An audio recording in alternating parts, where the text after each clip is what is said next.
you don't know about flyer deals on Instacart, this message is for you. Flyer deals are like strolling through your favorite store looking for deals, but you're scrolling your phone, and maybe you're in bed. Because getting delivery doesn't mean you have to miss deals like you'd get at the store, like the one creamer that doesn't make your stomach hurt, or the pasta sauce you can't not buy when it's on sale. So download the Instacart app, shop flyers, and never miss a deal on one of your favorites. Plus, get delivery in as fast as 30 minutes. Blog Talk Radio.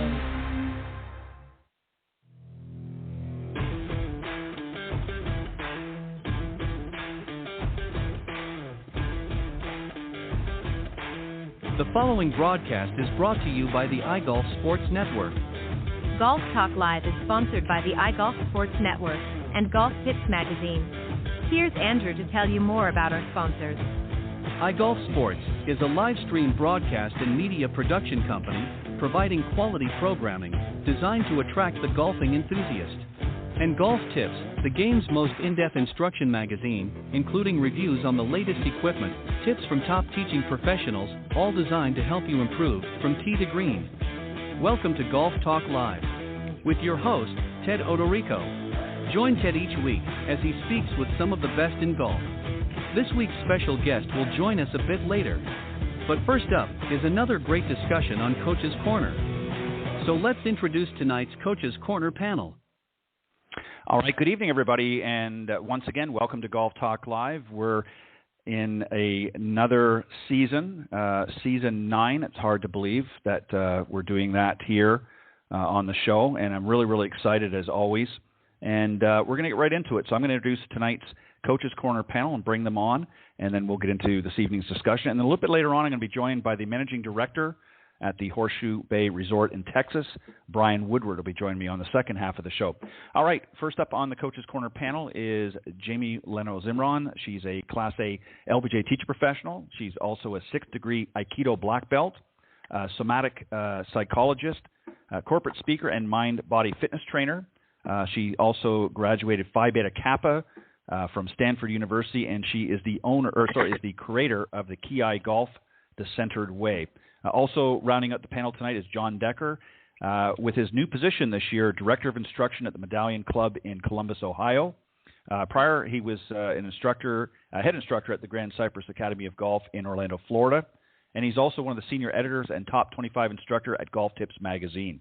In 2015, he was the Southern Ohio Teacher of the Year and also authored the book Golf is My Life, Glorifying God Through the Game, which, of course, includes an accompanying Bible study.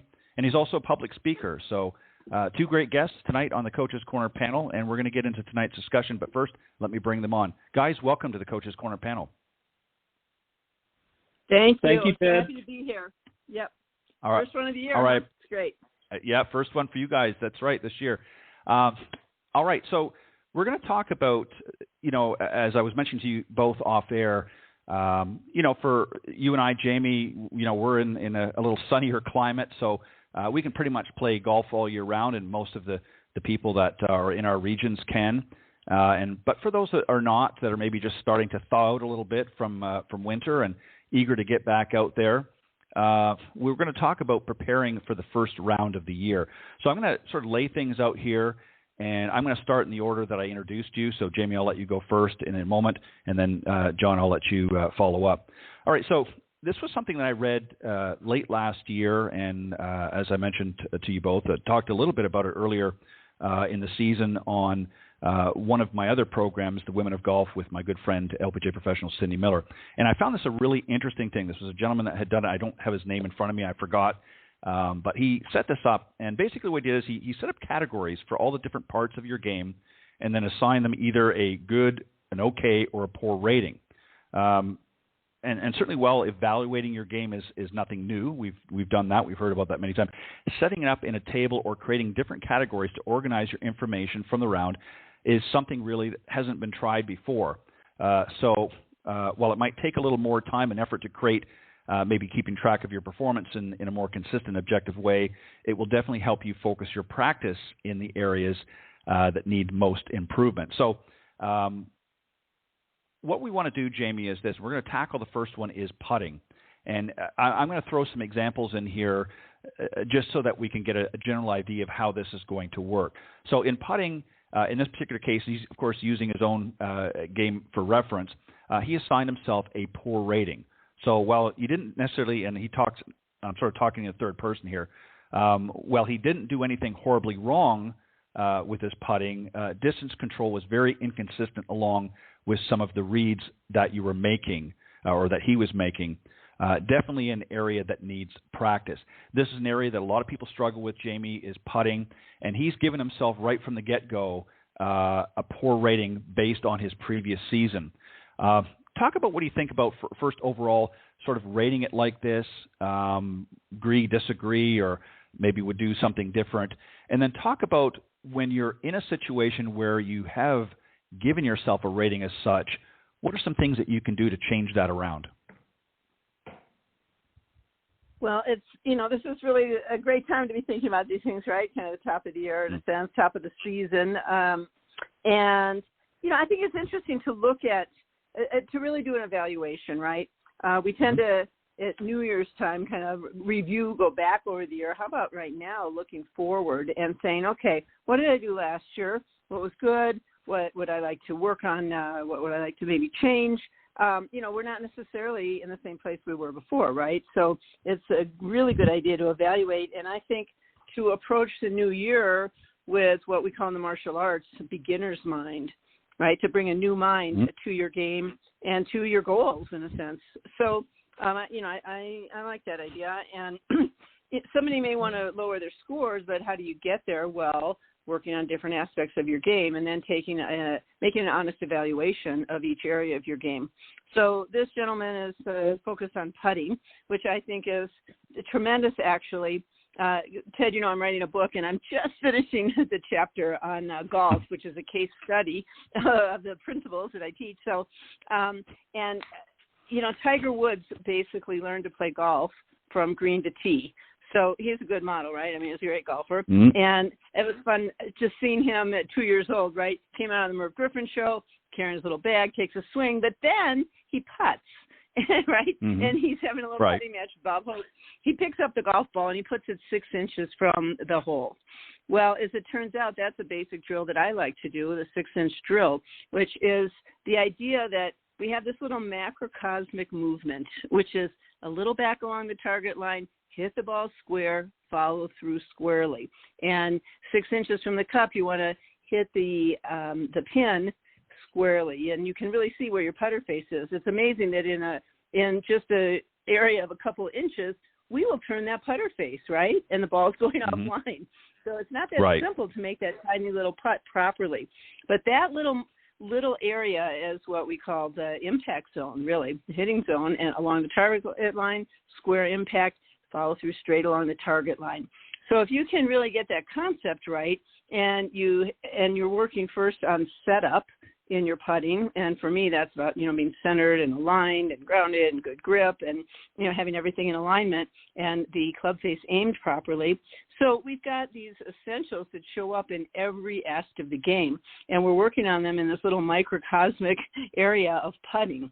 And of course, you grow bigger than a 6-inch putt, but if you're working on those principles and really gaining that command of yourself, and of course, looking at the contours, how do you line up, how do you read the green, things like this, because basically we have to read those contours on every shot. What's the wind? Which way is what side of the fairway do I want to be on? Where's the pin? How am I setting things up, etc. So I think that working on putting, clearly, we say putt for, drive, show, putt for dough, is extremely important. That's where we really save our strokes. But I think for this gentleman and for everybody, if you have that mindset that in working on this little mini, very, very mini swing, that you're working on the essentials that are going to be the core, the guts of your short game and your full swing, you're going to get kind of multiplied dividends. Yeah, I couldn't agree more. Well said. John, he moves on to another area, chipping, and in this particular area, he gives himself an okay rating. So at the start of the round, he gives an example here. At the start of the round, chipping was horrendous. You might have been chunking the balls, and none of the shots seemed to really set him up or set you up in a position to score. as you continue through, a few chips on the back nine were pretty spectacular and led to some par. So here he's defining himself as okay because he did hit some good shots, obviously hit some bad shots. It becomes a consistency problem mainly, but the basics are still there. Walk us through a little bit. Give me, first off, your thoughts on how he set himself up to gauge his overall game as we move through this thing. And then also talk about chipping. He's talking about here, he's defining it as inconsistent. It's okay because he's had some good success in his round at some point. But overall, there's a lot of inconsistency. Give me your thoughts. Well, Ted, first of all, thank you for having me on the show, and happy belated birthday. And Jamie, it's a pleasure to be on with you as well. One of the first things that really stands out to me about this gentleman's assessment is his honesty. That's one of the biggest mistakes that I see a lot of my students make, is they'll come in and they'll say, oh, I'm a really good putter or I'm a really good chipper. And then in reality, they're not. They're losing so many strokes from 35 yards and in, and most of that being on the greens. If you're right off the edge of the green and you have an opportunity to chip it up there, a fairly routine shot, chip it up there maybe 3 or 4 feet from the hole, and you knock it 25 feet by the hole, most likely you're going 2 or 3 putt and you're just running your score up. So I love the fact that he's being honest with himself and he's addressing the areas of the game that may not be as sexy as standing there hitting drivers, but he's giving himself an honest assessment. As far as chipping goes, the most basic principle that I look for in chipping is that you want to have some stability in your left side when you're setting up if you're a right-handed golfer. So a lot of times I will give my students the flamingo drill where you actually stand on one foot. And there's different versions of this, but basically you would take your right foot and kind of lift it in the air like a flamingo. And so all of your weight is obviously on your left foot. And then with different clubs, you could start out. I learned from Phil Rogers, who was a master at the short game, who taught Nicholas and learned under Paul Runyon. And we basically, with chipping, I'll use a 6, 7, 8, 9, or pitching wedge. And there's different ratios, just like in the full swing. The 6 iron is going to be about 1 part air and about 6 parts roll. The 7 is going to be about 1 air, 5 roll, and just goes from there. So obviously a longer chip, you're going to use a 6 or 7 iron. If you have a shorter chip, you may use a 9 iron or a pitching wedge. And just do some little practice and paying attention to how far your ball's going, you start learning how to use different clubs. But no matter which club you use, the technique is the same. Basically, with this drill, you're going to lift your right foot in the air, you're going to set your weight into your left hip, and then you're going to make a kind of an up and down, very small motion, almost like a putting motion, and then you're going to strike the ball and just let it run to the hole. The ball is going to be only in the air for a couple of feet, and then the majority of the time it's rolling. Now, if your shot requires that the ball be in the air more than that, then you're not chipping, you're pitching or hitting a pitch and run. I've got a video on YouTube with this. There's a lot of videos out there that you'll see in chipping. But I encourage students in their short game to use different clubs. Don't fall in love with your lob wedge or your sand wedge. Those clubs are great if you're coming out of the bunker or if you need to hit a high shot. But high shots are very high risk when you're only a few yards off the green. You've got to learn how to hit different shots and different trajectories. And instead of, taking one club and trying to fit it into every shot, why not learn how to use different clubs? And with a little bit of practice, I would encourage all those students out there who want to work on their short game, find a good local PGA golf professional and go take a lesson on this part of the game. And if you do, I'm guaranteeing that you're going to lower your scores, because the easiest way to become a better putter is to hit the ball closer to the hole. Like Jamie was saying, if I can chip it up there 6 inches from the hole, I like my chances. If I'm hitting it 16 feet by the hole, then I'm not probably going to have a chance to get up and down. So learning to chip the ball close will really save your shots. Yeah, that's a great point. And I like really the way you started it off is about being honest. Time and time again, we see so many students, and I don't want to, I'm not saying this to beat up on them, but the truth of the matter is, if you can't be honest about your own game, you're never going to improve. A lot of times come out, and in their mind, maybe they think they are a pretty good putter because, they do okay, but they're not really consistent. And it depends on how they're measuring themselves. Maybe they're better than their friend that they play with every weekend, so they say, well, I'm a pretty good putter because I beat him all the time. But that doesn't necessarily mean that they are a great putter.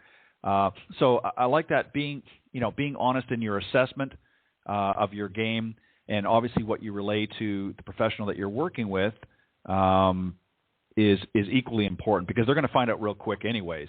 So if you're not being truthful, it's better to come out and say, hey, you know what, I really struggle with these areas here. Sometimes I'm not so bad, but overall I'm kind of sketchy in these areas. And whether it be putting or chipping or some of the other areas that we're going to talk about, that's important to first and foremost to be honest. I like the flamingo drill. I like that.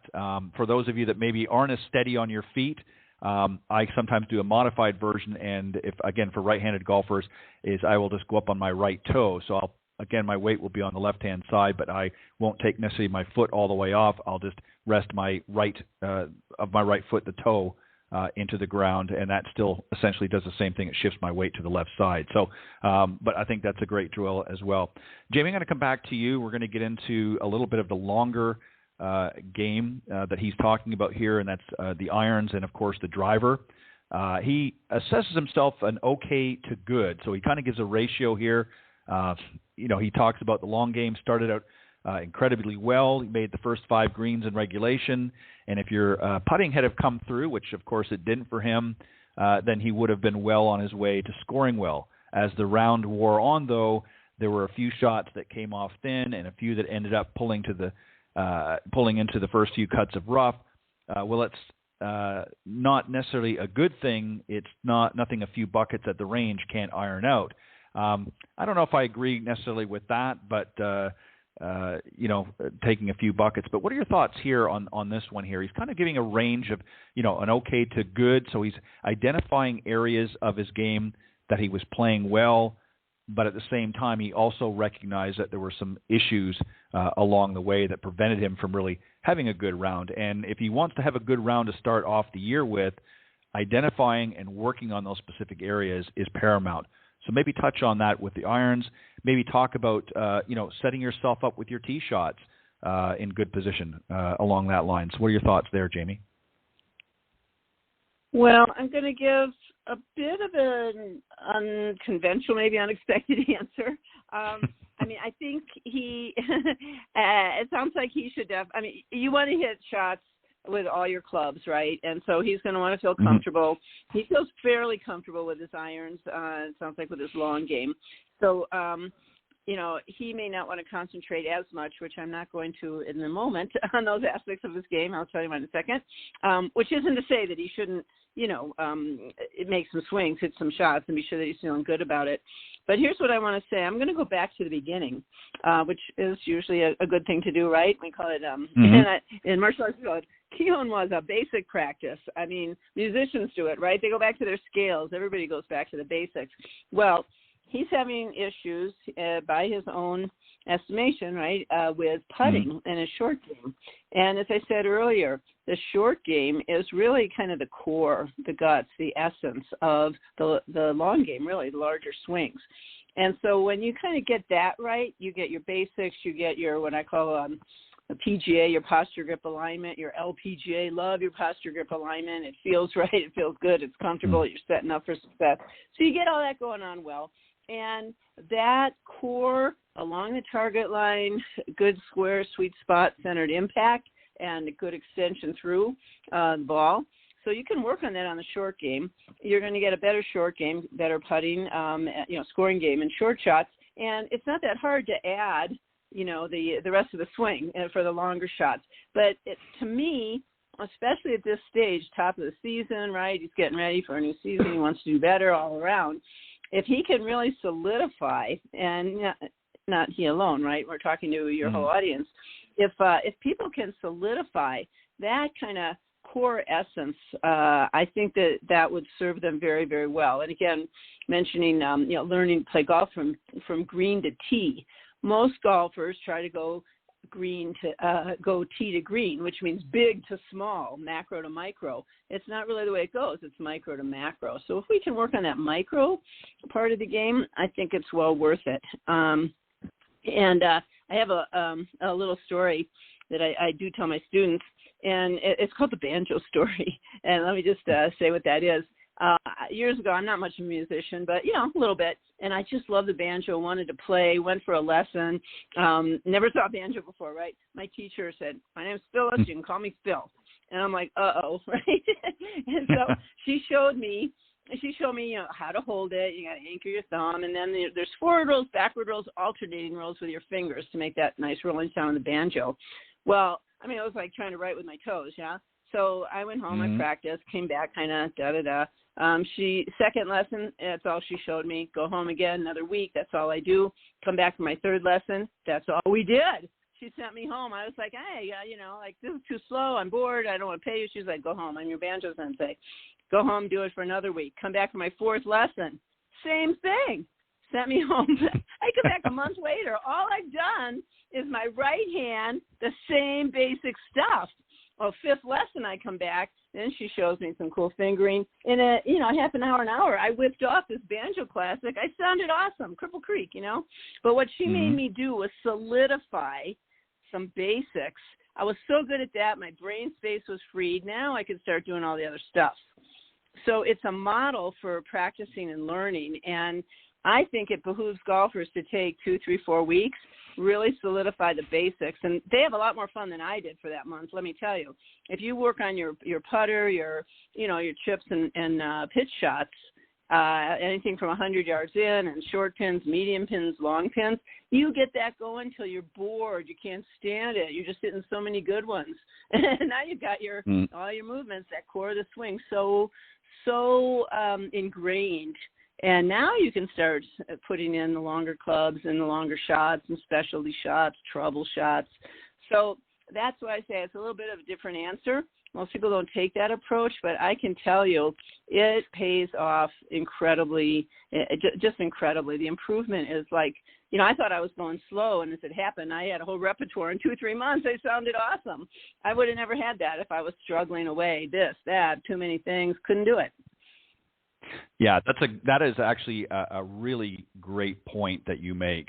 And I want to add very quickly to this, and then, John, I'm going to move on to you. In Golf My Way, Jack Nicklaus talked about, that was a video that he had produced many years ago, and he talked about the main thing that he did every season. Now, this was certainly, without a doubt, one of the best golfers, certainly men golfers of our time, with numerous majors and many, many other tournaments that he won. And he said the core principle that he did every season when he started out is he wasn't working on any specialty shots. He worked on the core fundamentals, very similar to what you had to do with the banjo. Is he came out and he went through the basics. He worked on his grip, he worked on his posture, he worked on his setup, ball position, all of those things. He went back to the basics and worked on those things. And that's what he did every season when he came back out on the golf course. And it really goes to your point, Jamie, is, we can try to show them certain things, but if they haven't got the basics down, or in this particular case, we're talking about the long game, if you're really struggling with your short game, whether it be putting, chipping, even pitching, it's very, very difficult to really focus as a professional with your student on the long game, because they might be able to hit it pretty decent off the tee or even with some of their longer irons, but they're still not going to improve their scoring over time because their short game falls suit. So I agree with that. I think you need to work, as it's been pointed out tonight, is work from green back to the tee. And once you kind of master your short game, you're going to find the long game is going to fall into suit. Great story to share, and I think that really hammers that point out very well. John, I want to go on to you, and this is an area that we talk about, and there's a lot of different variations. He refers to it as decision making. We've often heard of it talking about the mental game, if you will, and he gives himself a good mark on this. And again, I'm just sort of talking in the third person here, but he focused a lot on making sure that the mental game was on point that particular day, and it paid off. Looking back over the round, he felt that all the decisions were he was well informed when it came to the type of shot to hit or different club selections he needed to make, and that really solidified a big part of his success for that particular day. All in all, good day for the mental game. We know that that's not always going to happen. Certainly good for him, and that's why he gave himself a good mark that he was able to do that. But this is an area that a lot of people spend very little time understanding. They're too busy working on all the other aspects of hitting the ball and so on and so forth. But there are a lot of components. Talk about what's really involved in the mental game. What does it really mean when we talk about the mental game first and foremost? And then what are your thoughts to help a player that maybe struggles in this area? What are some tips that maybe you use with some of your students? Well, Ted, I love talking about this part of the game. As you were going into it, I wrote down a few things real briefly that I talked to with all my students when referring to the mental game, and it starts with the pre-shot routine. That's the first thing. When you go out on the golf course, you have to have a choreographed routine that you do every single time, just like a foul shooter in basketball. Michael Jordan, I can see him shooting the basketball in college, and he did it the same way in the NBA. The routine that he did every single time was the same. So, when I talk about routine with my students, it's, the first thing, it starts with picking a target. You have to have a target. And then you want to see your shot. You want to have a visual of what you're trying to make the golf ball do, whether you're going to hit a draw or a fade or whatever your natural tendencies are. The second thing that you want to do is feel the shot. You want to rehearse your swing. So you want to make several practice swings. In the short game, you'll make many practice swings. With your driver, you really only need 1 or 2 practice swings. You don't need to make 8 or 9 practice swings with a driver. Then you're going to set up to the ball, having a routine that I work with where you're measuring yourself to the ball. Every club is a different length. You've got to get your ball position. You got to get your distance from the ball, your posture, all that stuff. So the mechanical aspects of actually setting up to the golf ball is part of your routine. And then you look back at your target. You never lose sight of your target. Jordan Spieth will look at his target numerous times before hitting the ball. And then the last thing that you want to do is, go ahead and I try to teach my students to swing with a count, where it's a 1, 2, where they have a rhythm to it. But the last thing is trusting all of the above. Trust everything that you do. So you see it, you feel it, you do it, and you trust it. If you listen to Rotella, you're reading his book, that's what he's going to talk about. I also talk about committing to a shot. It's funny, a lot of times I'll go out and do playing lessons with teenagers. They'll have a shot that is a high-risk shot. They'll be behind some trees, and I'll say, what are you trying to do here? And they'll tell me. And a lot of times I will let them hit the shot, and a lot of times they'll pull it off because they're committed to it. Now, is that the smartest way to play golf? No. But I would rather someone commit and say, I'm going to hit it right through those trees, than stand over the ball and have no commitment, have no idea what they're trying to do. And so it's always interesting when you're talking with players. Some players are naturally high-risk players, like a Phil Mickelson, Arnold Palmer. They love to take risks. Where Nicklaus and Tiger were more methodical players. They were more high-percentage players. So your personality and your lifestyle. And I always say, hey, it's your golf ball, and you're the coach, and you're the general manager. Eventually, you're going to make the decision out there on the course. But let's talk through the pros and the cons of this. And then I always say, play the shot that you know you can hit. Play the shot you know that you can hit. Don't play a shot around the greens that you saw a tour player play on TV if you know you can't hit it. If you can't hit a flop shot over a bunker, then try to figure out another way. Just go ahead and maybe accept the fact that, hey, right now I don't know how to hit that shot, so I'm going to play a really safe way here. I'm going to get off of this hole with minimal damage, and then after this round of golf, I'm going to go to my pro, and I'm going to have him or her teach me how to hit this shot. So those are some things. If you're thinking properly, and I've always said, I may not be able to hit every shot I want to hit, but there's no reason why when I go out on the golf course, I can't think properly. There's no reason why I can't have a mental plan of, okay, this is the way I'm going to approach this hole. And then now, okay, let's say I'm going to approach this hole and I'm going to hit it hopefully down the center of the fairway, and let's say I hit it over in the water. Okay, I've hit it in the water. I've got to accept that. I've got to go now, take my penalty, take my drop. But once I do that, okay, now I've got to get back and all right, what is my plan from here? I've made a mistake, but we're going to minimize the damage. We're going to get away with a bogey and go to the next hole, and then you go from there. And so playing it shot by shot, committing to your shot, having a plan, for each hole that you play on your golf course, and you should have an overall idea before you play of how you're going to approach each hole. And obviously it changes, conditions and wind and things like that can change your plan. But that's so important. If you go out there and just try to wing it and try to hit shots that you saw on TV or that maybe better players are hitting that you can't hit, you're really going to struggle in this game. Yeah, and that's some great points. Thank you for that. I think a lot of times the preparation before a round, even if you're playing, if you're a member at a club and you're playing this course fairly regularly, a lot of people think, well, I know how to play this course and I don't really need to prepare. I just need to go out there and, I'm struggling in certain games. But that's not necessarily true.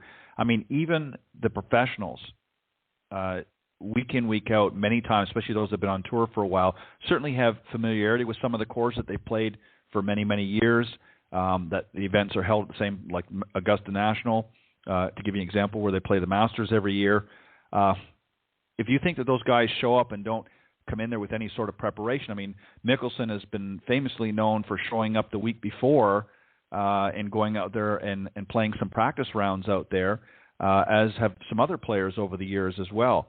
The reason they're doing that is because, as you pointed out, John, circumstances change, weather change.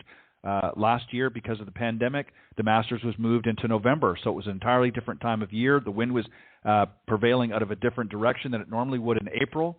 So there's a lot of factors that can be involved. So just because you're familiar with a course doesn't mean that you shouldn't be prepared. So I think that's a great point that you raise is, along with some of the other ones, is that, preparing for that round gets you mentally in tune with what needs to happen.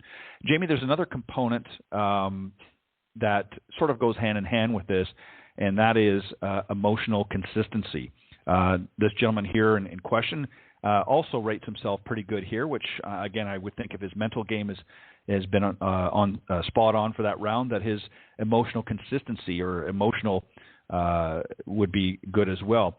And he talks about here, he says, as you've grown up, this has been something that he's always had to work on. It was so easy for him to lose his temper as a kid and let the round snowball out of control. He identifies that, with age and maturity, that he's finally starting to help. And today he was able to keep his round together and stay in a pretty optimal mental state. So, not being too high after a good shot and not being too low after a bad one. So if we want to start the year out positive and wanting to sort of build on that and move forward, what do we need to do to make sure that's in check? These are such great questions, Ted. You do your preparation for these, and it's great. Thank you. Haven't done your homework. Yeah. So a couple things I would say. The first is, in terms of understanding kind of emotional consistency, I think it's really behooves golfers to understand stress and the stress response. So what do I mean? We feel pressure on the golf course, right? I mean, obviously in competition, or if there's some money riding on it, people are watching, that sort of thing. We tend to stress ourselves, right? We're in competition with ourselves. How am I doing? Am I getting better? This also goes into what you're asking, which is, oh my God, you know what? My memories are like, oh man, my tee shots are terrible. I keep going off into the rough, or I'm, I just can't get an iron to the green, or I can't get out of the bunk, or whatever it is. So all that is basically mental clutter, and it's stress. It triggers the stress response in us. So understanding stress is to realize that just two main things. We have stress biochemistry, which is adrenaline, speed on the street, yeah. So we have adrenaline and cortisol, and then our brain function, moves from our prefrontal cortex, where we have pretty clear thinking, pretty decent decision-making, to our limbic lizard brain, which is very just, quick reactive. And once those things get going or flooded with that, that's when we are basically what I term under the influence. Yeah, we're under the influence of, I always say to leaders, I say we should give out LUIs, leading under the influence, to parents, PUIs, parenting under the influence, and to golfers, GUIs, golfing under the influence. So we need to, manage that. And the ways I know that are the best, we breathe, we get centered, we get grounded, things like that. We have a routine. So those really help us to bring, to calm and to change that biochemistry to move us, back into our parasympathetic, sympathetic nervous system. So, just understanding those basics so that we know how to recognize when we're under the influence and then how to get back to a more centered, balanced, neutral, clear place. That's the first thing. And then the other is, as I was kind of alluding to, is to look at your self-talk, look at your fears, look at your memories, and so are you setting yourself up to expect that you're going to do poorly, or to expect that you're going to trigger yourself into that stress response because you get in a bunker and you say, oh my God, I've never played good shots, or last year, do you remember when I did that? Or remember how I yanked it off the tee? Those kinds of things. So we have to learn how to do some mental releasing. I actually teach a whole release technique, but there are, different ways that we can work with those sort of memories of particularly the bad, memories, the bad shots we hit, or the areas of our game where we failed. I'm always missing my 2-footers or whatever it is. I can't get a lag putt close, and so things like that, so that we can change those mental thoughts that trigger us into inwardly stressful states, and we need to clear. It's like kind of clearing off your hard drive, right? You can't have all these viruses and bugs in there, and that's what a lot of our past experience is. So, especially now, again, we're at the beginning of a new year, a new season, as you say. We're coming out of this very strange last year. I like to feel, in general, like we're kind of at the start of the 2020s still, right? It's still the beginning of 2021, and we can roar. We can have, a great new decade ahead. So it's important that we kind of clean out some of those, kind of those memories and beliefs that we have that don't need to be that way. So it's partly a mental emotional game in that sense, and then, of course, practice, the physical practice, so that you feel confident in the bunker, or whatever that area is we've been talking about of your game needs your attention, and it needs your attention. Yeah, that's a great point. I did an experiment several years ago, and I've actually mentioned something similar on the shows in the past, and I equate it to going to the airport, and, we all bring our baggage to the airport. Well, there's a reason for that. We're going on a trip, so we need to bring our luggage with us or our baggage with us. But on the golf course, it's a little bit different. The only bag you need is the one that contains your clubs. You don't need to bring, poor rounds or bad shots from the past. So I did a little experiment several years back, and I had a small group that I was working with at the time, and I said, okay, well, here's what I want you to do for the next lesson. I want you to bring your golf bag, of course, and I want you to bring 2 pieces of luggage. You don't have to put anything in it, just 2 empty bags of luggage. And I want you to bring them to the lesson tee. And as you would expect, many struggled because some of them tried to bring them all at once, and others had to go back to their car and get the others. And the point was that I wanted to show them that, and I wrote some things on a little sticky note, and I put it on their golf bag. And I, as an example, bad shots or bad rounds or whatever the case may be. And I wanted to show them that this is what a lot of golfers do, is they carry this baggage around from hole to hole to hole. And I wanted them to understand how difficult that is, and that you're never going to be a better golfer as long as you do that. So I said, just imagine that you're going on a short trip, and you only need the one bag, and that's the bag that holds your clubs. Now, it might seem, as you mentioned earlier, Jamie, a little bit unorthodox approach, but it was to drive a message home that we need to clear our minds. And it doesn't matter what happened yesterday. It doesn't even matter what happened on the last hole. We're in the moment. We're focusing on the shot at hand because that's the only one that counts. You can't do over the one that happened before, and you can't do the one that's going to happen in future. You can only do the one that's now. So the purpose of that little experiment, if you will, was to get them to focus on the task at hand and not dwell or think about things that happened already that they cannot change. The last point that I want to bring up before we sort of wrap up, and really you can both certainly, John, I'll start with you, and that is fun. A lot of people go out there with some of the things that we've talked about. Again, whether it's bringing some of the baggage with them, or knowing that they're not going to play well, or not being properly prepared, forget to go out there. That they're out there to have fun. In this particular case, even though he had some struggles in the beginning, we talked about with the putting and chipping was a little bit sparse at times. He gave himself, as far as fun, an overall good rating. And the reason why he sums up in one line is he said, "Why come out if you're not going to have a good time?" And I think that says it all.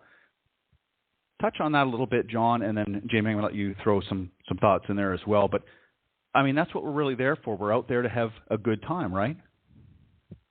Exactly. I've always said, and we all have more fun when we play well. That's just the reality of this game.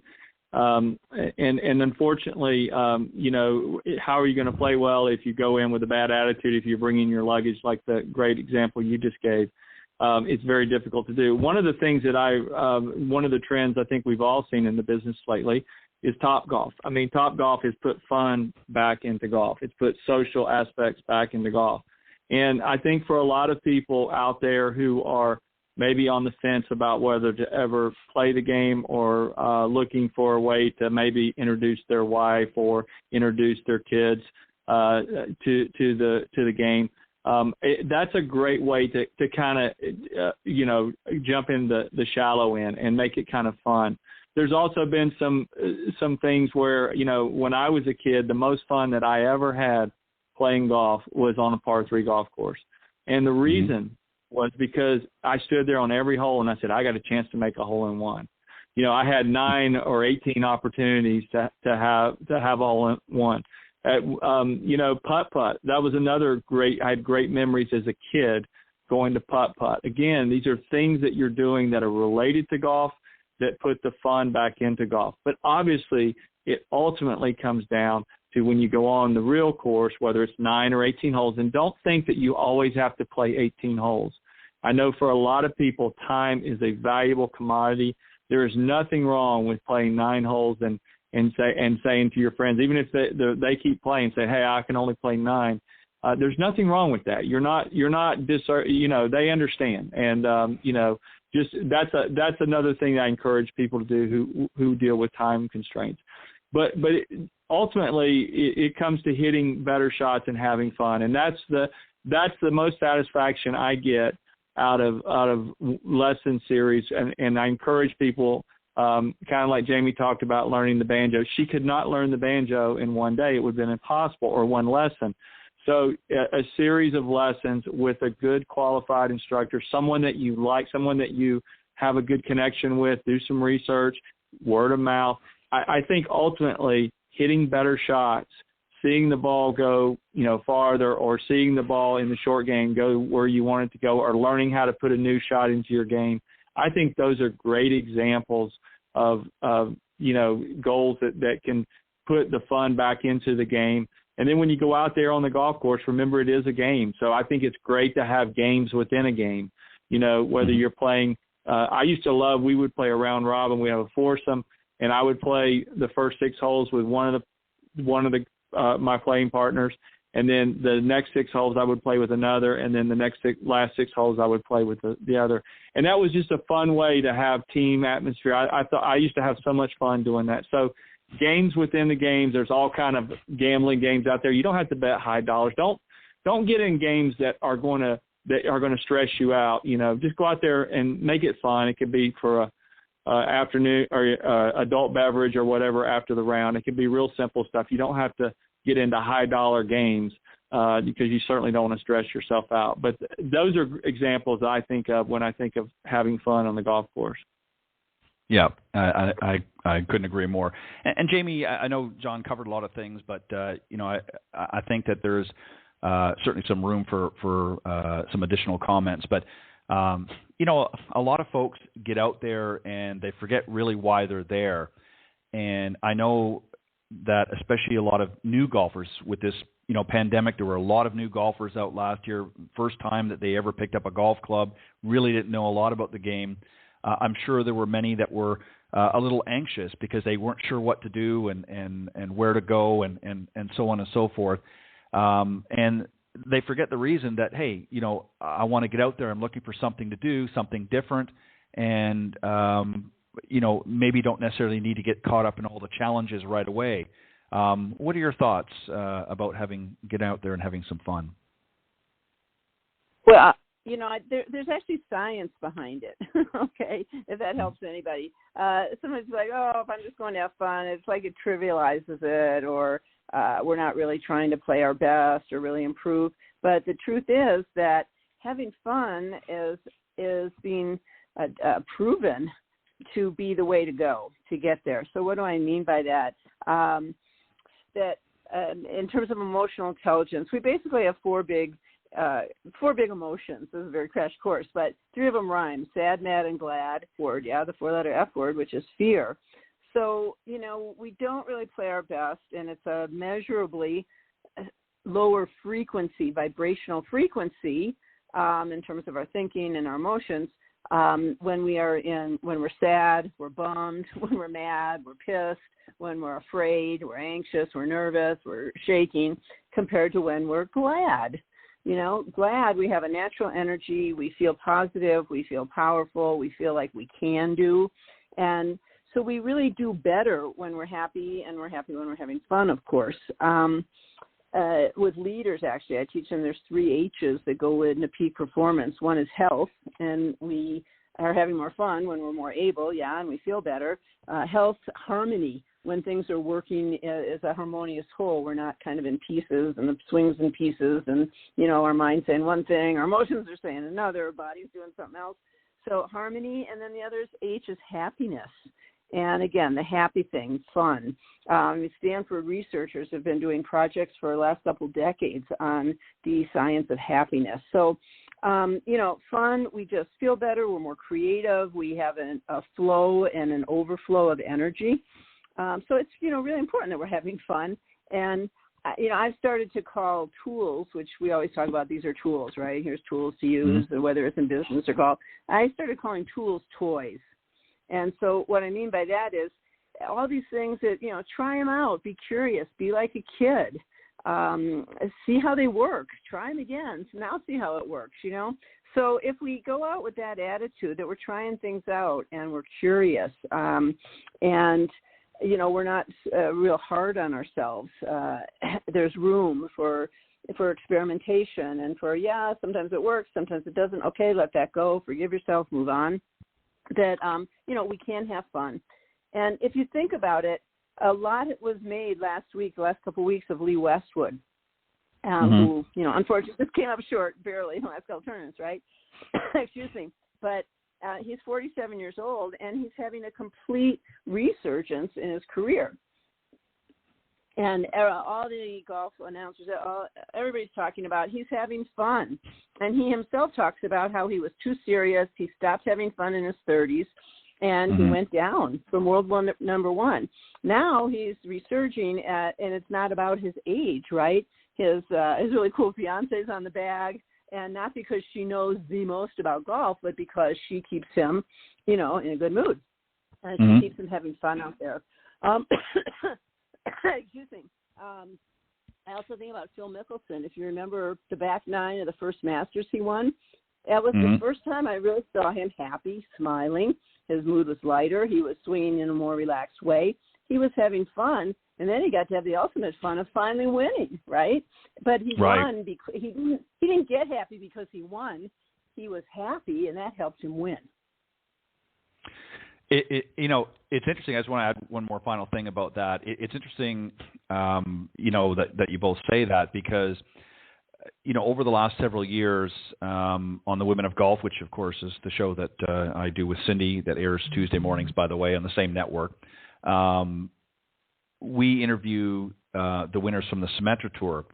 And not last season, of course, it was a little bit shorter season because of the pandemic, but the previous year we had a number of young ladies who came on, some who had been, playing for a little while, some that were, fairly new to the tour.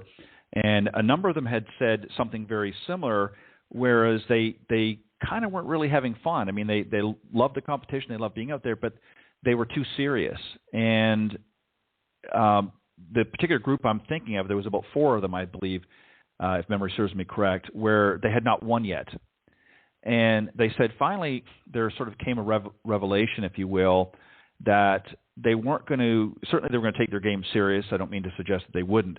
But they were going to go out there and just have a good time and have fun and enjoy themselves and smell the roses, as they say. And what was really interesting is each and every one of them went on to win the following week. And I found that really interesting because, again, even though they were playing certainly among with some of the other very, very talented young ladies on the Symetra, they were really having a tough time struggling, and their stats were good, and they were hitting the ball well, but they just mentally were not there, and they couldn't understand why. And then when they sort of recognized that, hey, maybe I'm trying too hard, maybe I'm focusing too hard, and I'm not just out there having fun. And a couple of them actually even mentioned to the point that had been out for a little while on tour and playing professional golf, were actually considering packing it in. Because of that, because they just weren't really enjoying it. The grind was just too hard. They were putting too much pressure on themselves, and they weren't having fun. And that word creeped up in every one of those conversations, and it was just very, very interesting. So I'm going to wrap this up, and then I'm going to give each of you a chance to let everybody know how they can reach out to you. So his final consensus, if you will, as he assessed his round, his first round of the year, if you will. He did some things well, but there were definitely things to improve on. And his approach was spending a few, hours, extra hours around the practice green was going to help with his short game, helping it to get back on track, and hitting a few balls on the range. His long game was a little bit more solid, so that was going to help with his consistency. Now, he also goes on to say that the first round isn't a make or break point of the season, but we certainly all want to start the year off on a good note. So in his opinion, spending time, that quality time on the range, and especially around the green with wedges and putter, are definitely a must. John, a quick point or two on that, and Jamie, and then we got to wrap up. Well, there's no doubt that you've got to start out around the greens if you're going to lower your scores. If you truly want to lower your scores and in the game, that's where you've got to start. So 35 yards and in, Jamie made some great points about how Tiger started out from the hole and working the way back. I think that's ultimately what you want to be focusing on if to get your game where you can see the improvement that you're looking for. The other thing is transitioning that short game into the full swing is so critical.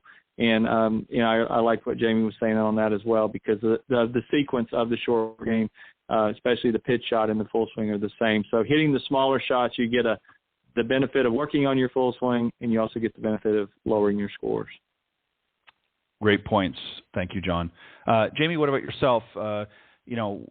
Any comments or thoughts on his assessment of his game, and what do you think as far as those wanting to move forward for their first round this season? What advice would you have in closing?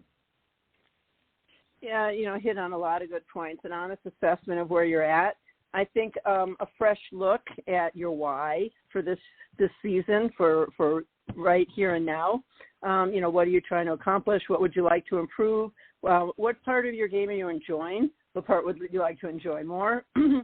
Finding ways to make practicing fun, because we all need to practice and to make it doable. There's so many things we didn't get to talk about, but in terms of how you can even practice at home, we shouldn't. And this was pre-pandemic for me. We shouldn't be dependent on having to get to the range or the golf course.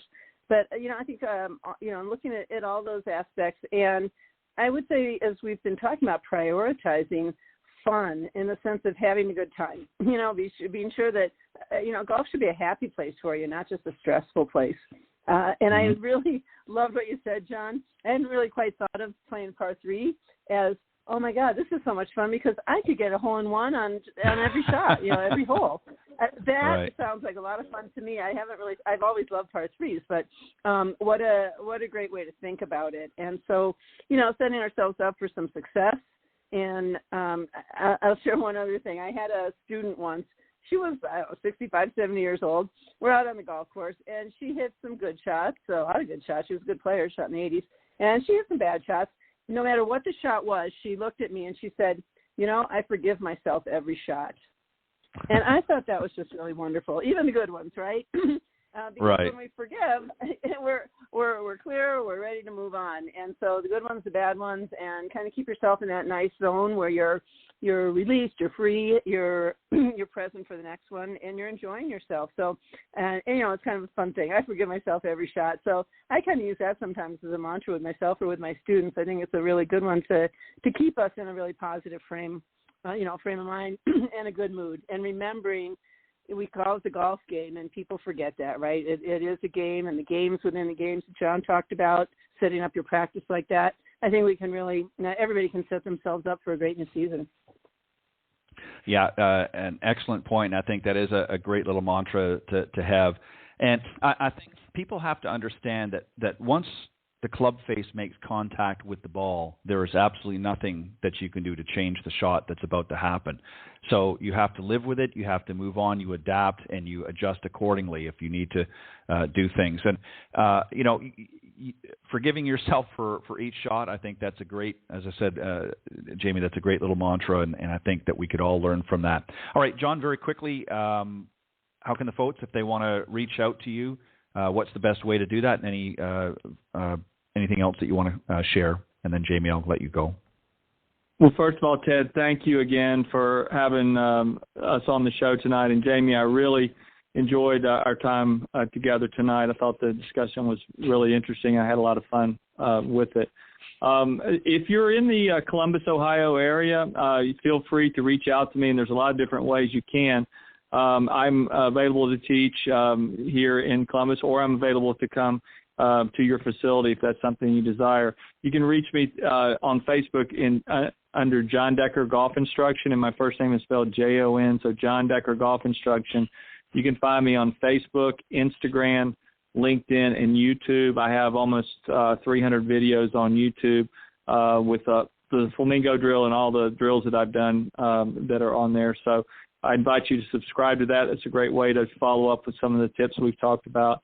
I'm also, as you know, Ted, you've given me the opportunity to be a senior editor with Golf Tips Magazine, and if you want to follow along every issue of Fairways to Heaven, and also some of the golf videos and golf articles I have in there. And then I'm a published author with my book, Golf is My Life, Glorifying God Through the Game. It's available on Amazon, Barnes & Noble, and Walmart.com. So I'm also available to come and do public speaking if that's something that's hopefully the country will get back to where we can gather again and do those types of events. So I'm looking forward to that as well. But again, thank you, Ted, for all that you do for all of us and giving us a platform to talk about this great game that we all love, and want to thank you again. Well, I appreciate that, and all I can say is I have fun doing what I do, so that makes it that much easier. Jamie, I know that you want to share how they can get in touch with you, and then I know you have something special that you want to share tonight before we go. Yeah, absolutely. Well, thank you both. This was definitely fun and a great first Coach's Corner. So we're starting off the season well. People can reach me through my website, which is kiaigolf.com, Kiai golf.com. It's a combination of Aikido and golf. You can also get there through The Centered Way, thecenteredway.com, same website. And, sign up there, get my newsletter, or email me. My phone number is 760-492-GOLF. I always tell people that I actually answer the phone. I like to talk, as we can tell. I'm a speaker. I do a lot of corporate work as well, virtual trainings. I've created virtual golf mastery schools, putting together some really exciting new business golf programs. So lots lots of possibilities and ways to connect. And the event I'd like to mention is coming up this Sunday, March 21st, and it's the Sunday Tea, TEA. It's an annual event that we're doing virtually this year for the Marilyn Smith Legacy Founder and LPGA Founders Legacy Foundation. Marilyn was one of the 13 founders of the LPGA. She passed away a couple of years ago and has always conducted a tournament. We have a scholarship fund that has already raised over $1 million. We've given scholarships to help young women go to college, golfers, and affect their lives and obviously their golf games, but their entire careers and lives. So we've got guests, including Shirley Spork, one of only 2 of the 13 LPGA founders still alive. She's been on the show, a good friend of mine. Dr. Renee Powell, who's amazing, Sandra Post, Nancy Lopez, some LPGA Tour greats, scholarship recipients, the CEO of the Symetra Tour. So we've got great guests. Ron Cyrack, a great golf writer, will be doing some of the interviewing. We're excited about it. People can go to virtualsundaytea.eventbrite.com. And it costs $13, which surely will clue us in as to the magic of the number 13. So we hope that people will come. It's going to be a great day. And it's 1 to 3 p.m. Pacific time, so 4 to 6 p.m. East Coast time this Sunday. Perfect. Well, guys, as always, thank you very, very much for always bringing your best to the program. I appreciate your thoughts and input on this panel discussion, and thank you for, again, always doing what you guys do, because you make me look great every time you come on. So I'm always happy about that. So I'll see you guys next time on the next time that you guys are on Coach's Corner panel. But thank you and have a great weekend, and good luck this weekend, Jamie, with the event. I hope it raises a lot of money. It's for a great cause, and Marilyn Smith was definitely one of the bright shining stars in the LPGA. So thank you, guys. Thank you, Ted. Thank you both. Okay. Thank you. Happy 221. All right, that was John Decker and Jamie Leno-Zimron on the Coach's Corner panel. All right, before I bring out tonight's special guest, a quick word from Golf Tips. The following ad is sponsored by Golf Tips magazine. Are you tired of being short off the tee? And what about those 3 putts? Forget about it. It's time you got serious about your game.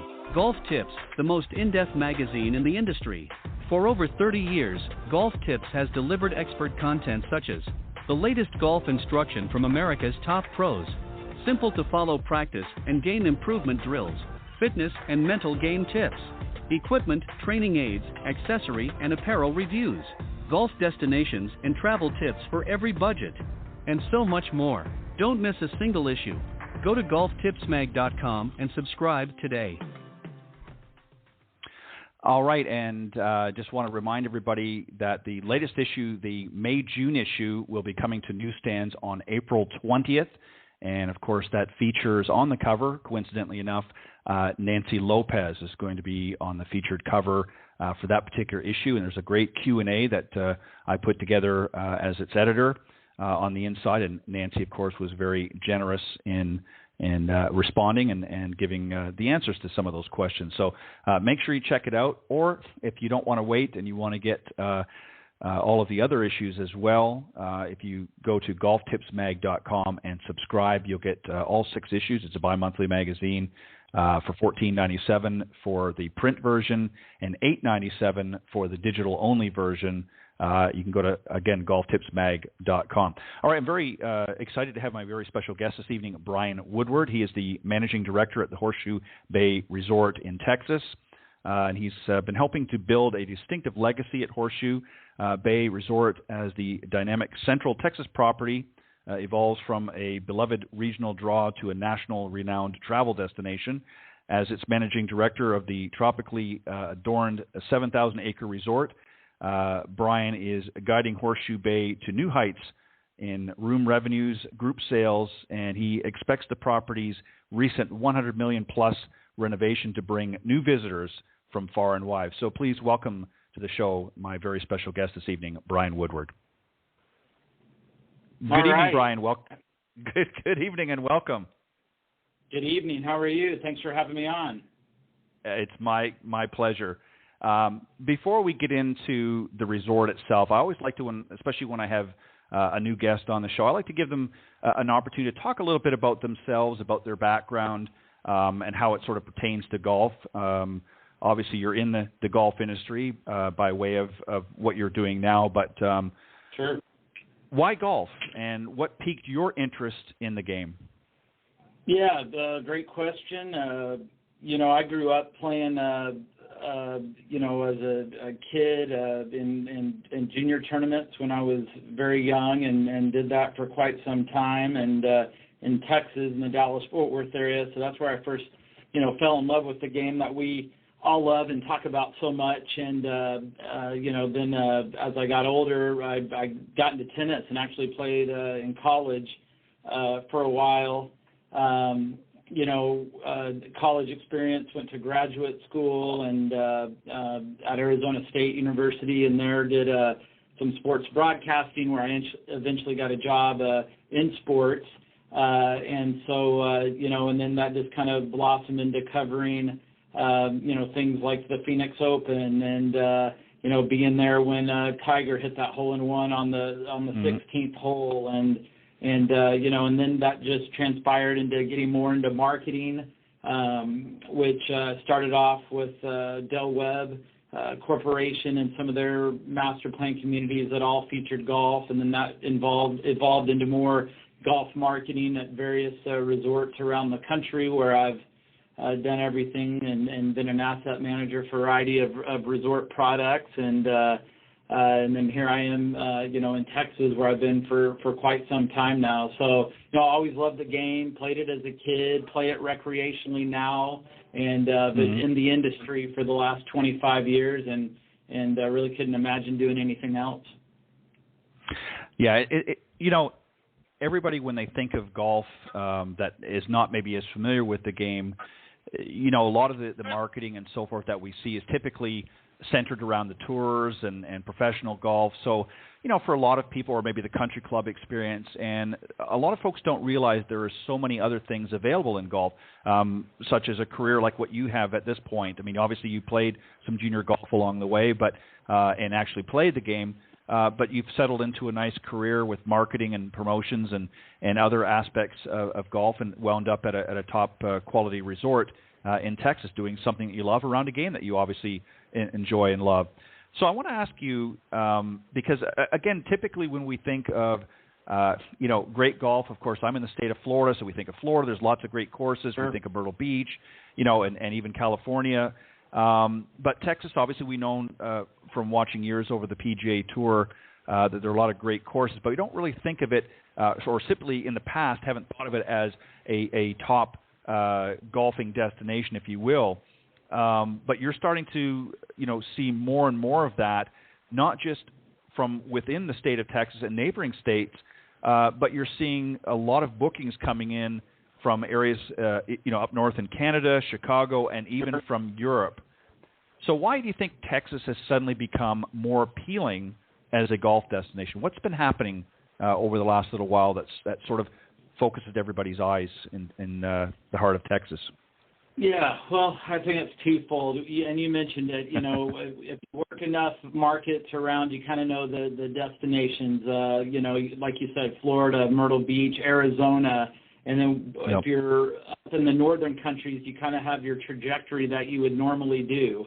And, and for Texas, it's such a diverse state from a standpoint of, like Austin and the area is known for live music. We've got the Gulf Coast. We've got, big cities with big experiences. So golf really hasn't been the forefront from a state tourism, primary focus, because maybe it hasn't had to be, whereas Florida is just so inundated with golf courses, in Arizona and even places like Michigan, where golf may lead from a tourism standpoint. In Texas, it hasn't, but it's changing. And I think a couple of reasons for that. One, you mentioned it, some of the exposure from the tournaments, that's more prevalent now than ever before.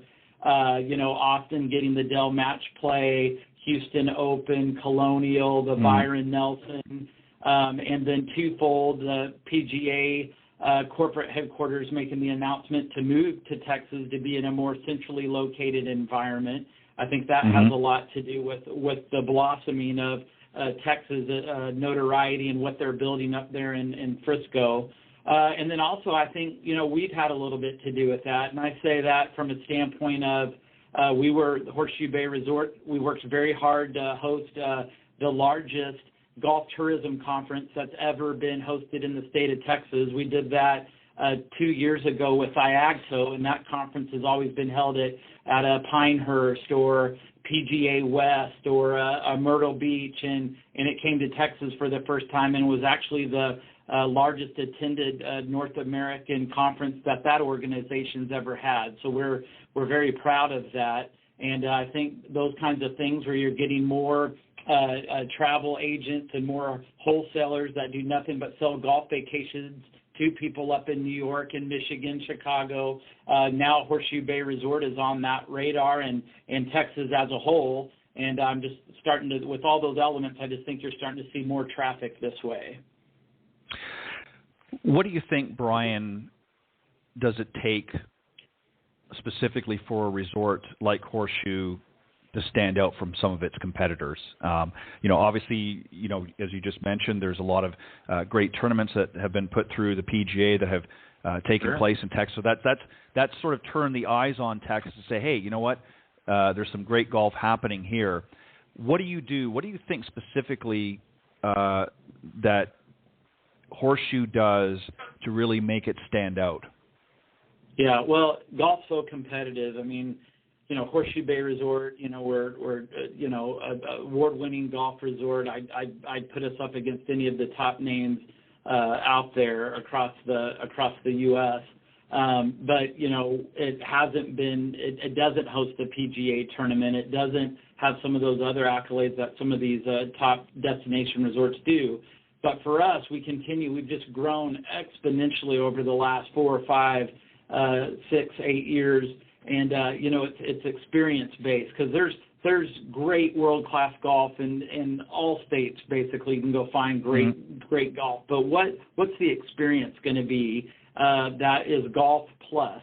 And for us, we know we have a great golf product. We've got 3 Robert Trent Jones Sr. Golf courses that, when he, developed them and designed them, he said he ranked it among the best in the world, and we believe that's true today. But when you get off the golf course, what does that experience look like? And fortunately for our destination, we have so much right around property. We're on a lake, so a lot of our activities when you're not on the course is about getting out on ski boats, pontoon boats, renting jet skis and paddle boards. We have great, unbelievable culinary experiences here. We love barbecue in Texas, and we feature it here in one of our restaurants, and everyone loves the brisket. It's like one of the must-haves when you're here. In Texas, we have in the hill country where we're located, we have a very burgeoning wine region. So around Horseshoe Bay Resort, there's 30 wineries.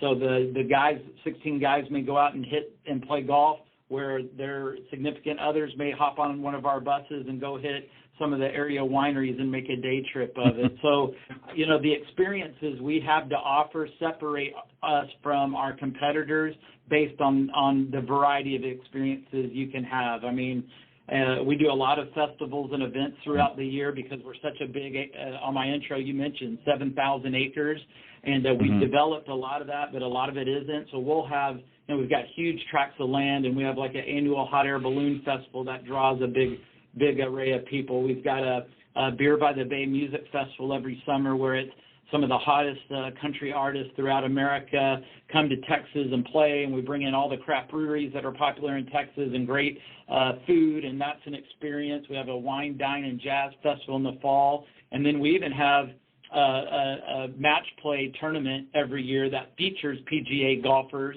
and we pair them up. We'll have a pairings dinner the night before, and then they play the shootout. And intentionally, we start this event at high noon every year, and then we have the PGA pros play against each other in a match play format, and it's a lot of fun. It's kind of like an inside the ropes experience for our patrons because they get to walk with the pros on one of our 418 hole courses. So that's the thing. You go to our website, and it's like, what can I choose to do at Horseshoe Bay Resort this weekend with my golf trip? And we've got hundreds of experiences for you, and I think that's what separates us from the competition. Well, and you really hit it right on the mark. Is truly a successful resort is not just about the golf or the luxury spas.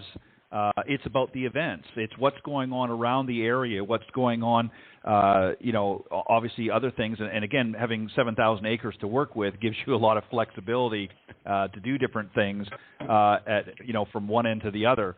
And I think it's important that people understand that, as you pointed out, with being, close to wine country in your area, it gives other options if the significant other, like you said, or even if you want to do it as a couple at some point during your trip, want to go on some wine tours or what have you. There's a lot of those things happening. So what are an obvious question, obviously, with last year, we've been trying to get out of from underneath this pandemic. And obviously it was very difficult for everybody in that. And I'm sure, much like everybody else, you guys, certainly had some struggles trying to do certain things in order to comply. But are you starting to see that now opening up? I mean, the governor, obviously, Governor Abbott of Texas, of course, has just recently opened up Texas for business, for lack of better words. Are you starting to see, basically, now that the floodgates are opened up, that people are itching to get back out and have some fun at Horseshoe? Absolutely, yeah. And I mean, we saw the floodgates open last summer. What we've learned is overall, our customer that's out there, whether it's regional or national, they're looking for places to go. And but I think being a destination resort, we're about an hour west of Austin, Texas. So the perception is we're a little away from it all. You got to make an effort to get here. You're not downtown at a property, and there's a perception of a little bit more space, which has been an important asset to have since this pandemic occurred. But yeah, once last summer we were able to open, and we've been operating with restrictions until last week, with what you said with Governor Abbott. But yes, there's pent-up demand.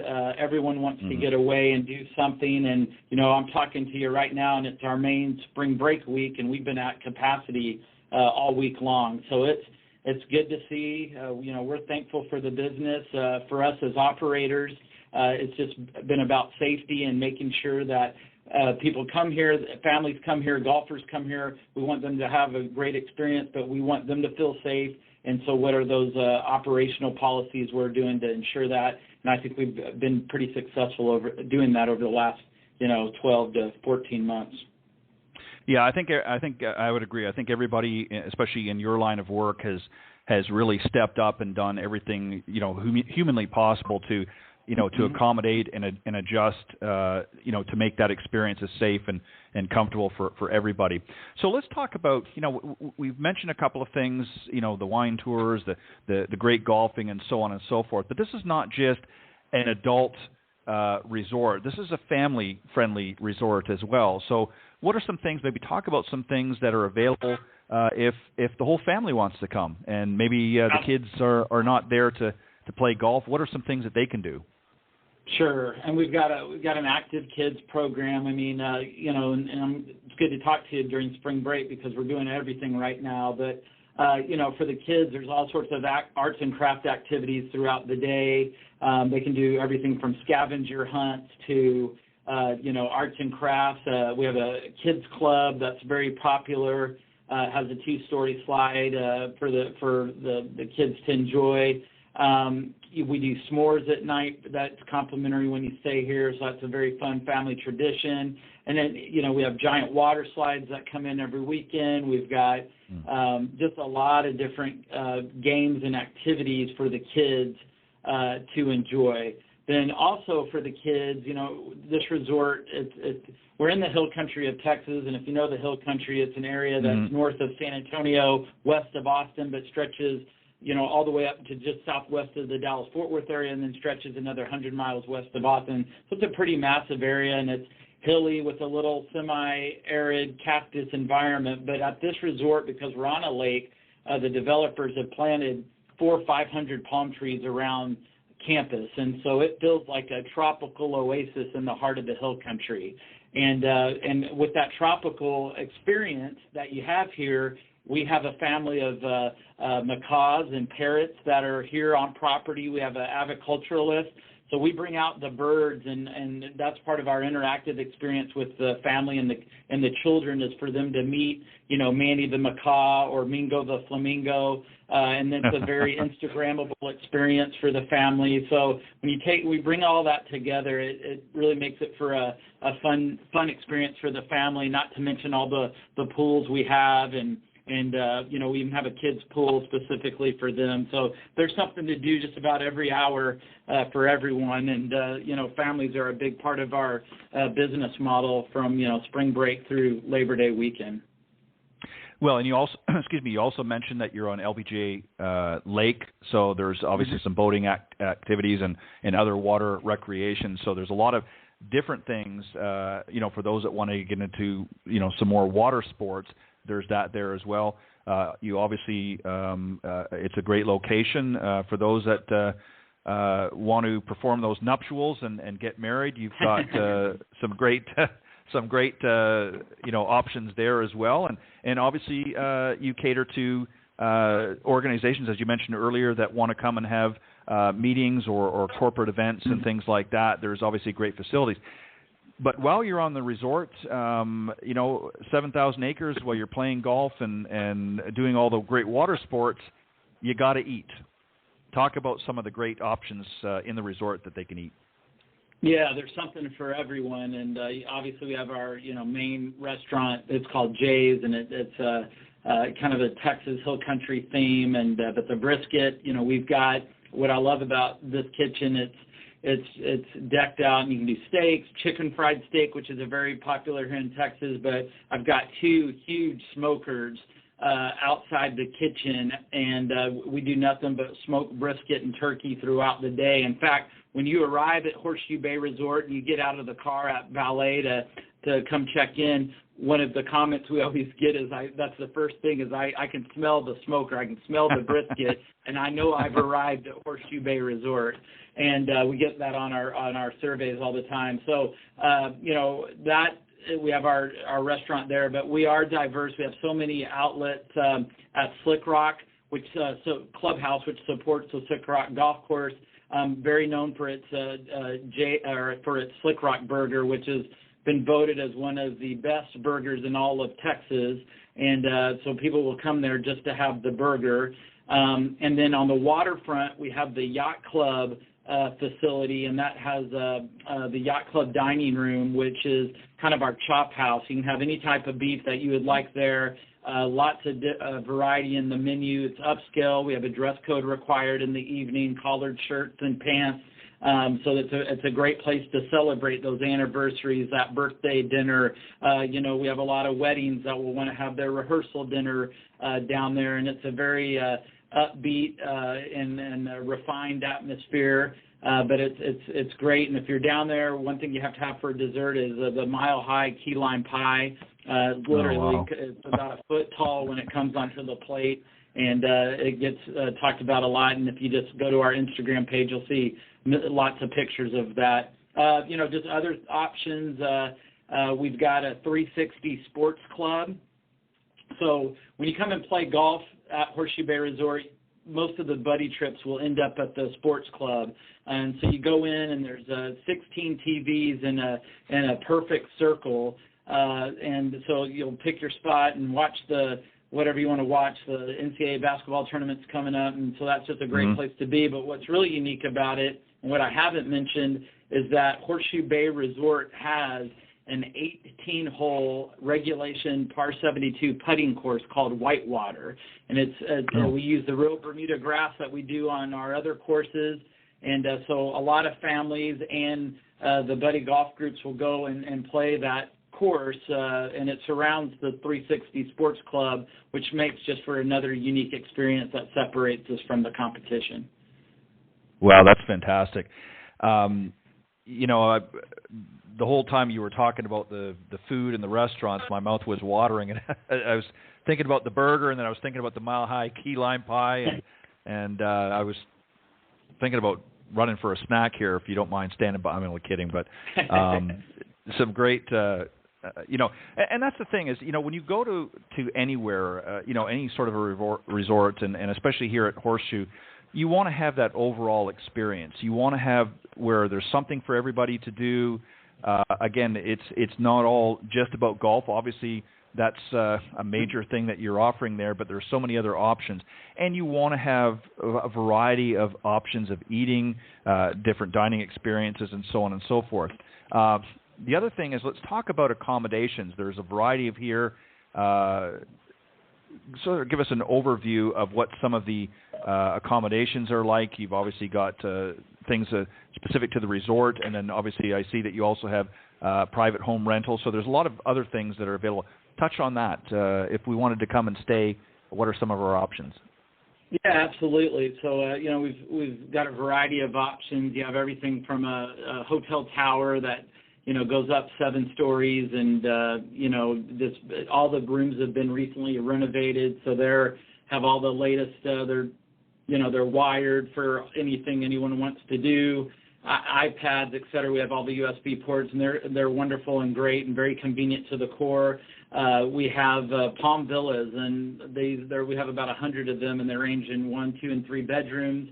But families can come in, and they'll have their own full kitchens, which is important to families if you're here on a multi-day trip, and those are popular. And then we also have condos that are on the waterfront, and these are just well-appointed units, obviously 1, 2, and 3 bedroom units. But you can sit there and just be having a glass of wine, watching the sun go down on the shores of Lake LBJ, and so those are very popular.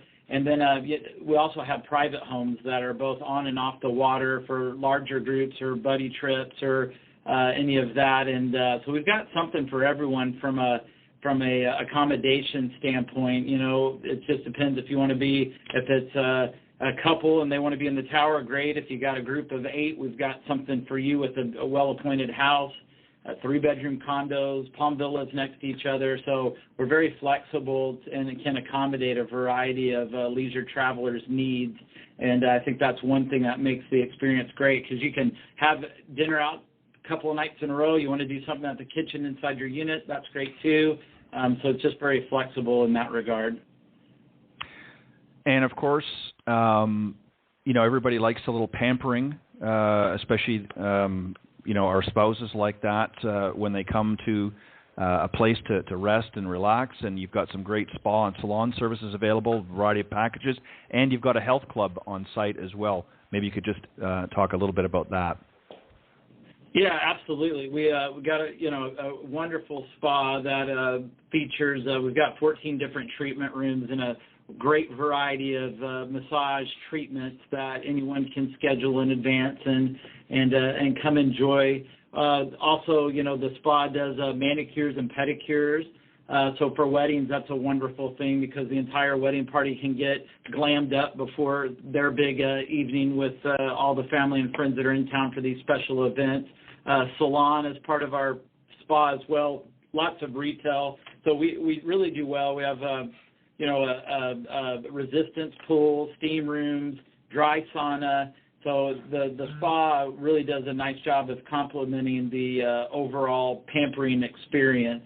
And it's important. I think coming to relax is a big part of what we do. And so if you're at one of our pools, which we have 4, and one of them's on Lake LBJ, and then you want to relax at the spa, you can just check out and chill out for the duration of your stay, and we have a lot of people do that. Yeah, that's, as I said, you want something that offers a little bit for everybody, because, again, not everybody's maybe plays golf, and, if you're coming as a family, maybe both parents golf, maybe only one golfs, so you want to have things, and it sounds like you have an all-encompassing property that has a lot of variety and options for families or, as you said, for buddy trips. You touched on a couple things earlier, but let's maybe get into some more specifics. Over the last little while, you guys recently did $100 million plus renovations. Again, you touched on some of it. Mm-hmm. What did we get for $100 million? What did we do at the Horseshoe Bay? Yeah, well, I can give you an overview of everything we have done, which has been pretty remarkable over the last couple of years. But, we feature here 3 Robert Trent Jones Senior golf courses, and we aptly call it the Texas Triangle because, there's some of his most, revered works. He built these. Slick was the original course called Slick Rock. Everything's a rock, Slick Rock, Ram Rock, and Right. Apple Rock. And, back then, before, 7,000 acres were developed, you would bring in a Robert Trent Jones Sr. on a blank canvas, and he would lay out the course, and then he got first picks, if you will, for the best land. And you can really see that in how he laid out these courses. And what's neat about all 3 of the courses, one Slick was 71. I believe Apple and Ram were in the early 80s, but part of that $100 million capital improvement plan was a full renovation of each one of those courses. So they're back to their original pristine condition. Greens were expanded, collars were added, the bunkers were reshaped to their original condition, and so we're really excited about it, and we've been receiving rave reviews about all 3 of the courses. The clubhouses, the Slick Rock Clubhouse was renovated, which is a beautiful facility and features obviously where you can get the Slick Rock burger I mentioned, Bull Pro Shop, it's got its own bar in there, and then a group function space. And then you go over to Cap Rock, and Cap Rock is a new area that we've built a new pavilion as part of that $100 million. We've built a new pro shop. And really a core complex, a revamped pool area and an outdoor cabana grill. And then we're about to unveil a new facility, which is our clubhouse up there as well, which will just be unbelievable with a clubhouse overlooking the finishing holes of the 2 courses up there, which is Ram Rock and Apple Rock. And really excited about getting that open later this year. So that's a big chunk of what we've done. I talked about all the room renovations, but the spa's been renovated. The kids club that I mentioned is new. The 360 Sports Club was a new facility. So there's just been a lot. We added, we talk about we're on a lake. We added 347 new boat slips to our marina that have the hydro hoist lifts that you just hit a button and they raise out of the water, which is very popular for boaters. And we've added a new waterfront restaurant next to the marina.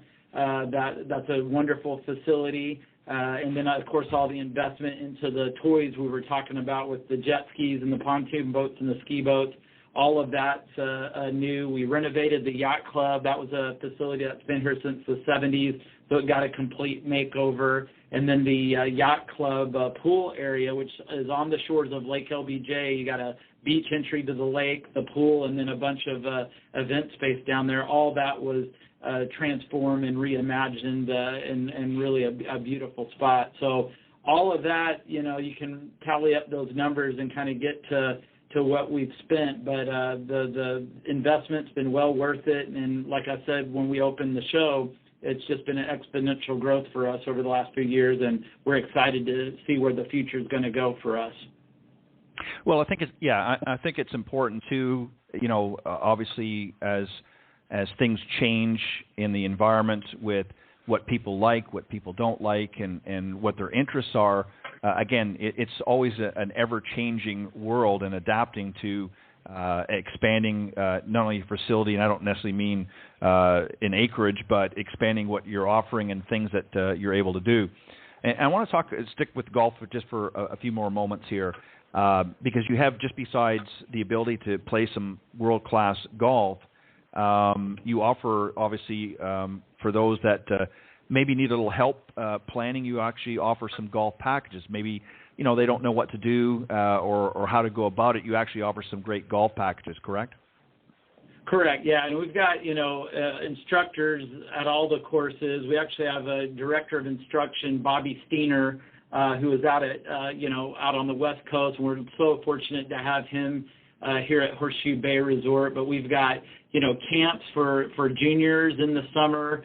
We've got, private instruction for anyone that wants to learn more about the game. And then we've got packages, too, just for instruction purposes, like play and learn packages that have become very popular. So we have all the tools and facilities to make one who wants to get better at the game do it in a way that it's very enjoyable, and some of the best teaching instructors in North America, and excited to have them here. But I've got such a great golf staff. I mean, Anthony Holder's our director of golf, and he was at PGA West previously, so we're fortunate to have him here at the resort, and Bobby and Del Woods, one of our head golf pros, and we have a private members course called Summit Rock, and he oversees that. So just a lot in the golf world. And then we've got a lot of guys that are on tour that are members here, and they have bought into the vision of who we want to be, and are out here giving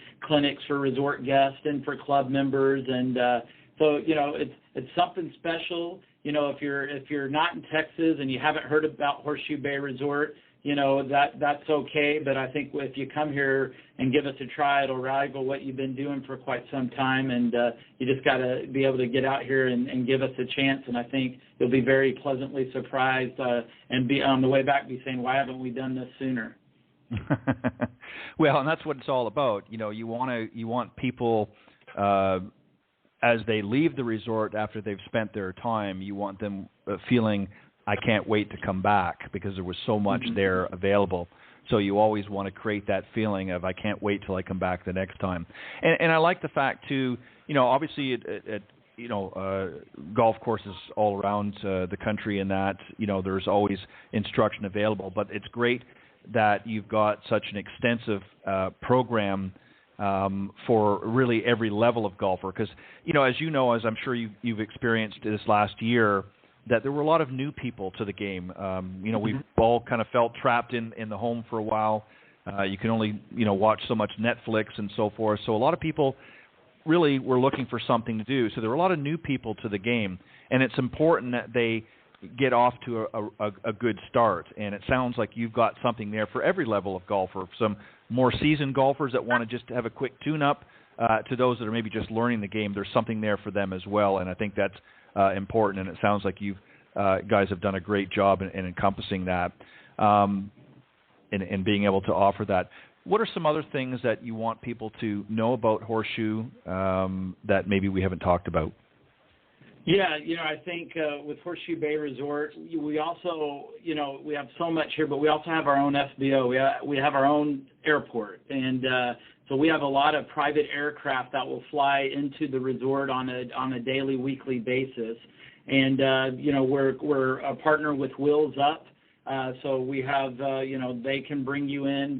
That service can bring you into the resort, and we'll have 8 guys come in from Houston, Texas on a private King Air and play golf all weekend and fly right back. It makes it very convenient. And, private aircraft has really come down in pricing, and due to the pandemic, it's become very more popular than ever before.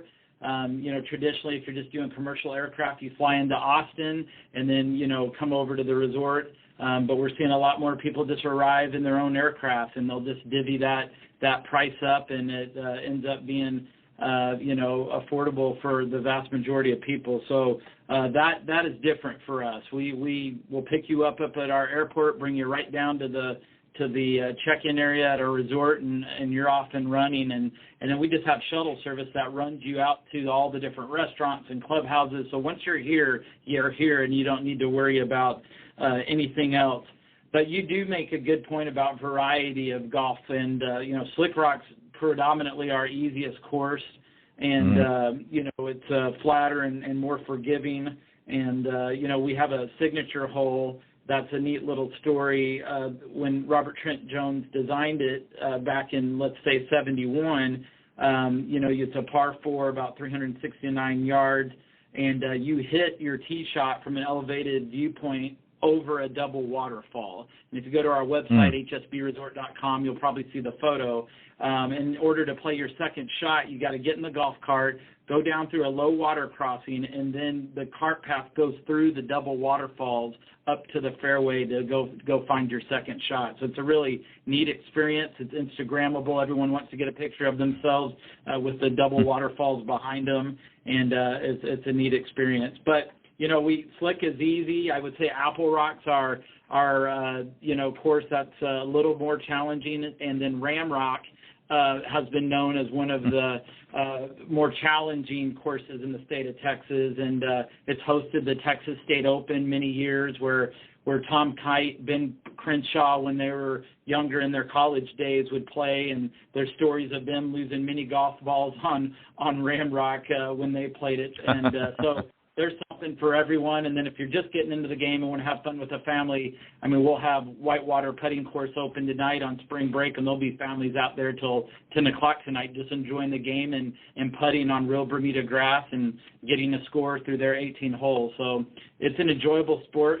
And and we talked about it earlier. It's just how did you get into it? But the benefit of golf is just so much more prevalent now than I think ever before. It's just putting down your phones and just being able to laugh and be together with, obviously, people you care about when you're golfing with them, and just having the time to golf is the way, it's the method we all get to enjoy time with each other that we may not have done it if we weren't enjoying the sport like we do. And I really think that's just such a big benefit, and it's just being reintroduced to a new group due to the environment we're in. But, moving forward, I hope that stays, and we'll continue to see this sport grow.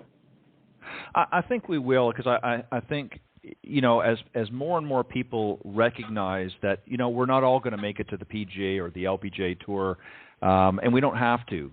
Golf is something that can just go out and have a good time and develop relationships, whether it be personal relationships or business relationships. And it's also, the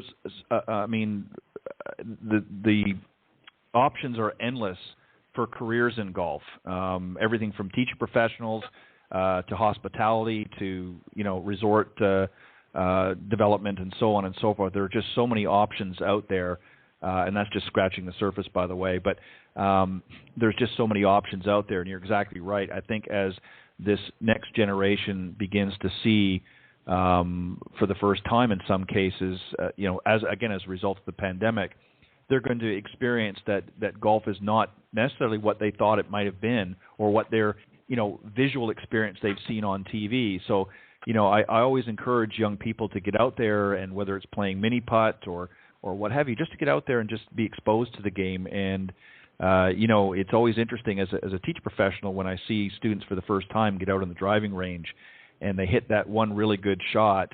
It doesn't matter whether 40 shots were terrible. And you know what I'm talking about. They hit that one good shot, and it's like, well, I'll see you next time. They're ready to come back again for the next lesson. So that's one of the fun things. You don't get that too much in a lot of other sports. All right, you touched on a little earlier as we get close to wrapping up here soon. You mentioned about, the wine tours and things in the area, but you have some other things that are nearby. In fact, there's endless things to do near the Horseshoe Bay Resort. What are some other options if people want to do a little exploring? Yeah, if you want to do exploring, in the hill country, it's a great area that has a lot of smaller towns that have that hill country charm. So like Fredericksburg, Texas, you probably have heard of that, and it's a German Bavarian type town that has a lot of beer gardens and annual festivals there, with a lot of shopping. Marble Falls, which is close to us, they do the same thing with just, these downtown main streets that have, boutique shops and antiques and all of those kind of hill country charm towns. So that's very popular. Bourbon distilleries, all the craft breweries in the area. And then on the recreation side, we're in the hill country, so there's a lot of state parks. There's Enchanted Rock State Park, which is it's like a granite dome that everyone hikes up the face of it to take pictures. That's right outside the front door. And then, on the lake side, it's the fishing. We just got through doing our annual Horseshoe Bay club championship fishing tournament, and I think the winner had about a 5.5-pound largemouth bass. But it's we do the tours where you can do everything from bow fishing to bass fishing on our lake. So there's a lot of variety of activities. We're near Austin, so you can get that big experience with the festivals and everything Austin does with the Formula One races and UT football and so you can go do that, or you can stay here and get away from it all. But it's becoming so closer and closer together with the tremendous growth in this area that it's all kind of, the lines are getting a little bit blurred, and it's just easier to go do everything for everyone, even though we're in a resort destination. Yeah, and you have some other things as well. There's the Hamilton Pool Nature Preserve, which is kind of interesting as well.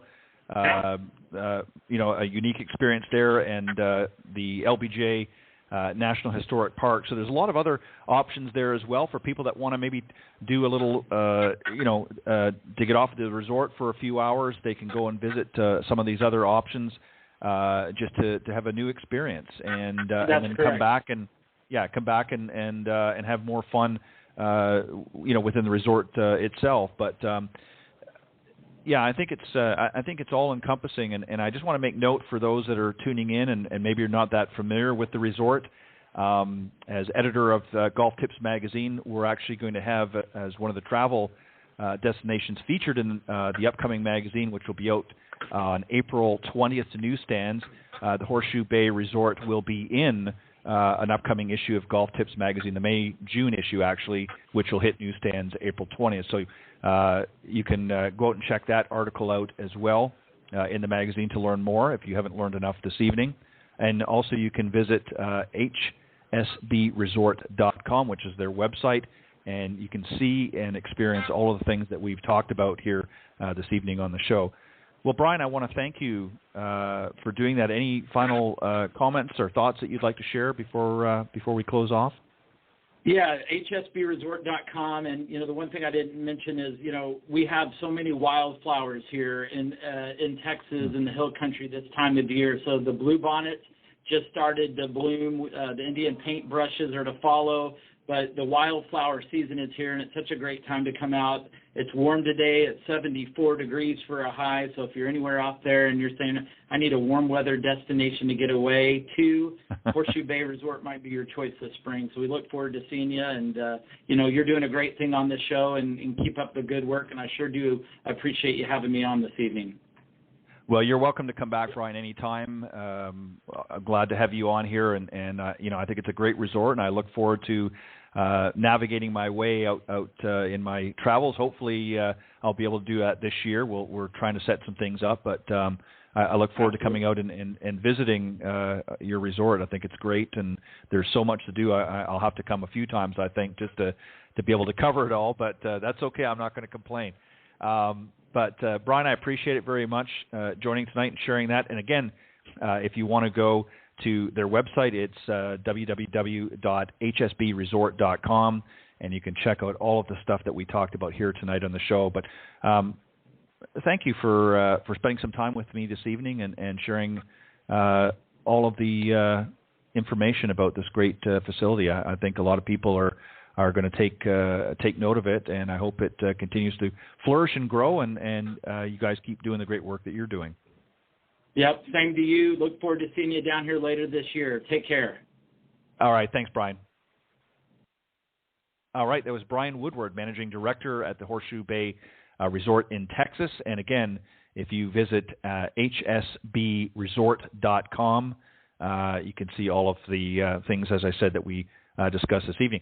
Once again, I want to thank very special guests joining me earlier on the Coach's Corner panel, John Decker and Jamie Leno-Zimron.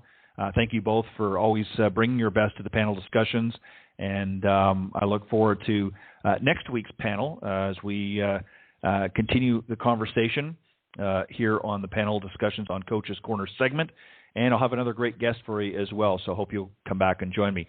Remember to tune in each week. We are live every Thursday from 6 to 8 p.m. Central here on the blogtalkradio.com network. Have a great weekend, everybody. I'll see you next week. God bless, and thank you. Thanks for joining us. We hope you enjoyed this week's broadcast of Golf Talk Live. We'd like to thank this week's Coach's Corner panel, and a special thank you to tonight's guest. Remember to join Ted every Thursday from 6 to 8 p.m. Central on Golf Talk Live. And be sure to follow Ted on Facebook, Twitter, and Instagram. If you're interested in being a guest on Golf Talk Live, send Ted an email at ted.golftalklive@gmail.com. This has been a production of the iGolf Sports Network.